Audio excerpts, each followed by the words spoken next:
I mean, the new jobs numbers came out today, and nationally we have highest a 15% since the Great Depression unemployment rate. Highest since the Great And that Depression. is just people who have been able to be counted. Absolutely. And so, look, my favorite, talking about fear-mongering, my favorite congressman, my favorite new congressman, or my new favorite here is America's Dan Crenshaw. sweetheart.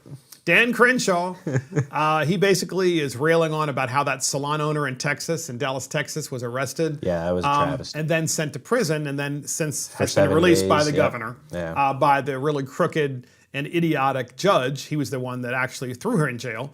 But Crenshaw is talking about how government is out of control across the country because we have enabled them to have this power and accumulate this power, and now they're completely out of control.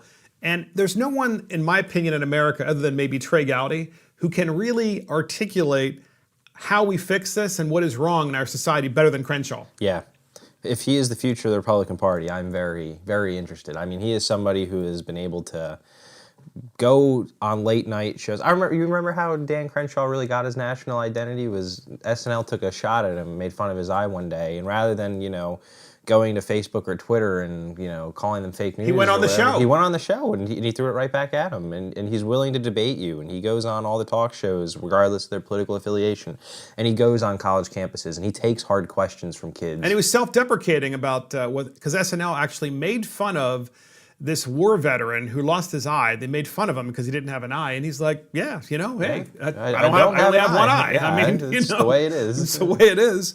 You got to really respect this guy. And it's interesting to hear the millennial perspective about him because from the boomer perspective, I agree, he is the future. He is what I look for in a politician. Ideas are important. Plain spoken. But it's about being able to articulate your ideas and be, agreeable, but as well as being able to have civil discourse, combat ideas that you disagree with. But at the end of the day, respect them. You never feel that, you're arguing ad hominem. It's true. So we have 2 clips from him, and here's the first of those 2 clips. Here's Dan Crenshaw. Yeah, these so-called leaders and these so-called judges across the country, arresting moms and dads. And of course, she's not the only case. A dad was arrested in Colorado for playing catch with his daughter. A paddleboarder who was paddleboarding alone in the ocean was chased down by police boats in California. Guy in Florida had to be sent to court because he was trying to sell takeout out of his restaurant. This is happening over and over. And these so-called leaders, these so-called judges, they need to take a civics lesson. Okay, these laws will not be respected if they are not respectable laws. People are not dumb. They can understand and they can assess whether a law makes sense, whether it's really based on data and public health. And a lot of these things aren't. Yep, so there you have it.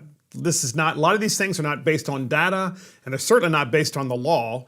And for the most part, we see politicians and even, this judge in Dallas, Texas, they're out of control.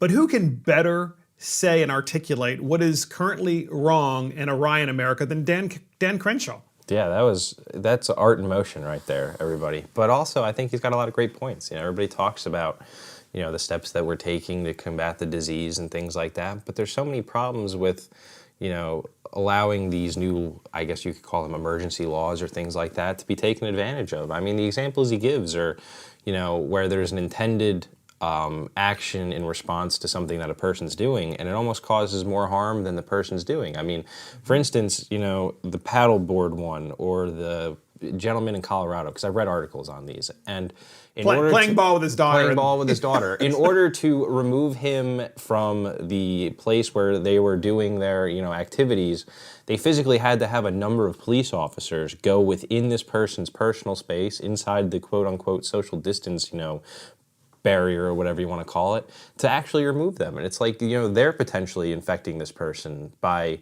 getting involved in him doing some mundane activity with his child in a field. But it's the authorities engaging in fear-mongering, and I want everybody to know out there in podcast land that we understand at Mark and the Millennials that many thousands of people have died and are going to continue to die, and it's terrible, from this pandemic.